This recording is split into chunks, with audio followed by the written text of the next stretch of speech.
திண்டுக்கல் மாவட்டம் வத்தலக்குண்டில் தேமுதிக சார்பாக பொதுக்கூட்டம் நடைபெற்றது. கழகத்தின் பொதுச் செயலாளர் பிரேமலதா விஜயகாந்த் அவர்கள் கலந்து கொண்டு சிறப்புரையாற்றினார்.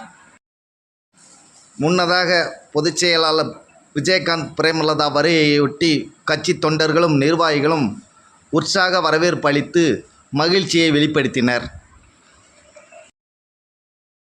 தொழிற்சாலைகளை இங்க திண்டுக்கல் மாவட்டத்தில் நாம கொண்டு வருவோம் என்ற வாக்குறுதி இந்த நேரத்தில் சொல்றேன். நான் ஒண்ணு சொல்றேன், இந்த தேர்தல் முற்றிலும் ஒரு வித்தியாசமான தேர்தலாக அமைய போகிறது. தேமுதிகவுக்கும் மிகப்பெரிய ஒரு அங்கீகாரம் கிடைக்க இருக்கிறது.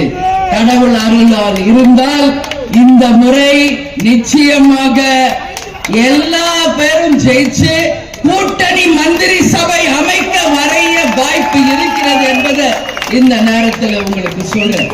அப்படி அமையும் பொழுது விவசாயிகளுக்கும் தொழிற்சாலைகளுக்கும் இளைஞர்களுக்கும் தாய்க்குலங்களுக்கும் மிக சிறந்த திட்டங்களை கொண்டு வந்து அந்த திட்டங்கள் மக்களுக்கும் நாட்டுக்கும் நிச்சயம் பயனளிக்கக்கூடிய அளவு தேமுதிக என்னைக்கு மக்கள் பக்கம் நிற்போம். தன்னை தேடி வருபவர்கள் தன் வயிறார உணவருந்து செல்ல வேண்டும் என்று வாழும் வள்ளலாக வாழ்ந்தவர் நமது கேப்டன் அவர்கள். இன்றளவும் நம்ம கழகத்துல டெய்லி 3000-4000 நிச்சயம் செய்வார்னு சொல்றேன். அதே மாதிரி ஜனவரி 9 மாநாட்டுக்கும் இங்க எல்லாரும் வந்து கலந்து கொள்ள வேண்டும் என்றும் இந்த நேரத்தில் உங்க அனைவரையும் உங்கள் அன்பு சகோதரியா உங்க பொண்ணா நான் பணிவோடு அழைக்கிறேன். நீங்க எல்லாருமே வந்து அந்த வேண்டுதல் வைத்து குழந்தை பிறந்தவர்கள் ஏராளம் ஏராளம். எத்தனை வருஷமா குழந்தை?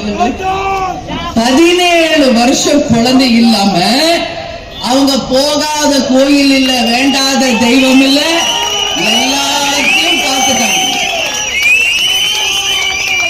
கேப்டன் மறைந்த பிறகு கேப்டனே எங்களுக்கு எல்லாம் என்று சொல்லி கேப்டன் ஆலயத்துல வந்து வேண்டுதல் வச்சுட்டு போன உடனே அவங்க கன்சீவ் ஆகி இன்னைக்கு அழகான ஒரு குழந்தையை பெற்றெடுத்து அந்த தம்பதிகள் மிக சிறப்பாக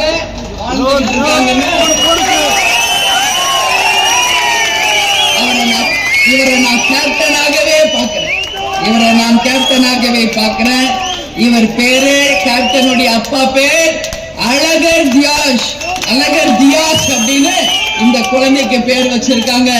இந்த குழந்தை தலைவர் ஆலயத்தில் வேண்டப்பட்டு பிறந்த குழந்தை. 17 ஆண்டுக்கு பிறகு உங்க அத்தனை பேர் ஆசீர்வாதம் இந்த குழந்தைக்கு வேண்டும்.